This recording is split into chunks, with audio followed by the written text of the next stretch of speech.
Business যদি করতে এটা যদি সমাজ সেবামূলক কিছু হতো যে আমি বিনামূল্যে পড়াচ্ছি, আমি জ্ঞান দান করার জন্য, শিক্ষা দেওয়ার জন্য আমি এটা পড়াচ্ছি, আমি ভাই কোনো টাকা দিচ্ছি না, প্রত্যেকটার জায়গায় আমি মনে করছি আপনি হয়তো শহরের জন্য আপনি কিছু করতে পারেন এবং সেটা সিটি কর্পোরেশনের আপনারা আসুক, এটা অবশ্য আপনারা চান, কারণ আমরা এই রাজস্ব দিয়েই কিন্তু শহরের রাস্তাগুলো করছি বিভিন্ন ধরনের। এখানে আমাদের হিসাব অনুযায়ী 120টা ট্রেড লাইসেন্স আছে, বাকিগুলো নাই। নেই এগুলো তাহলে দ্রুত করে ফেলবো। স্যার একটা বিষয় হলো যে ওনাদের একটা আমরা এক ধরনের সম্মতি চাই আমাদের, সেটা হলো যে যেখানে সেখানে যে লাইসেন্স লাগাইছে, বিজ্ঞাপন লাগায়, সেটা সুশৃঙ্খলভাবে লাগে, ওনার কথায় লাগে, ওনারাই প্রস্তাব। আচ্ছা যাই হোক, মেম্বার হোক না হোক, তাহলে আমরা ওইভাবেই ধরি যে আমরা টোটাল আমাদের যারা মতে ছিল। তো যাই হোক, কোচিং সেন্টার বিজনেসটা কিন্তু আছে অনেক স্টাবলিশড একটা বিজনেস, বাট এটা অবশ্যই it should be in ethical form, that is very important. Without any sorts of rules and regulations and ethics কোনো বিজনেসে আমি মনে করি সেটা পরিশুদ্ধ নয়। আমাদের ফার্স্ট অফ অল হচ্ছে ওই অ্যাসোসিয়েশনের আন্ডারে হয়তোবা অনেক বেশি কোচিং সেন্টার থাকতে পারে। আপনার জানার মতে কয়টা আছে? 120টা তো আমার ট্রেড লাইসেন্স আছে।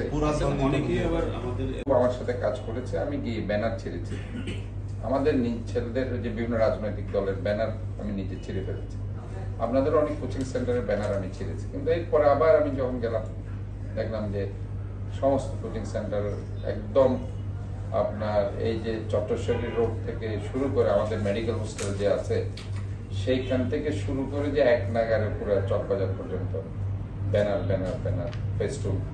তো এই যে ধরেন আপনারা নিজেরাই যে এই রুলসগুলো মানছেন না এবং সার্বিক সহযোগিতা করছেন না, শহরটাকে অপরিষ্কার রাখছেন, তো কাজে এই জিনিসটা থেকে আপনাদেরকে বেরিয়ে আসতে হবে এবং আপনাদের দায়বদ্ধতার জায়গায় গিয়ে, আপনাদের কমিটমেন্টের জায়গায় গিয়ে শহরের প্রতি যে একটা আপনাদের সবারই একটা ভালোবাসার জায়গা থেকে আমার মনে হয় সেই জিনিসটা ভেরি ইম্পর্টেন্ট।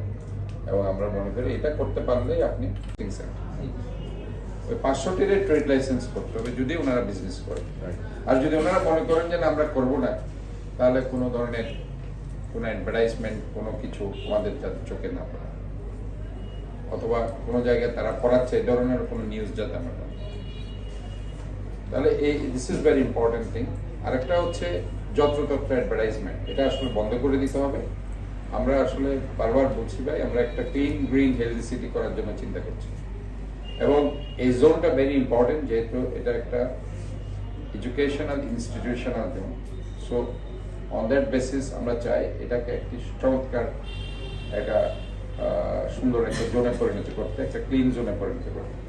আমরা দরকার হলে একটা ডিজিটাল বোর্ড থাকবে, অথবা সেখানে বড় বড় টেলিভিশন যেগুলো আছে আমরা এলইডি টিভি সেখানে আমরা রাখবো, সেখানে আপনারা অ্যাড দিবেন, অ্যাডের যেটা নিয়ম আছে সেভাবে আপনারা সেভাবে করবেন, তাহলে ব্যানার পোস্টার এগুলো আর দেওয়া লাগবে না এবং এটার মাধ্যমে আপনারা একটা ডিসিপ্লিনের মধ্যে আসতে পারবেন।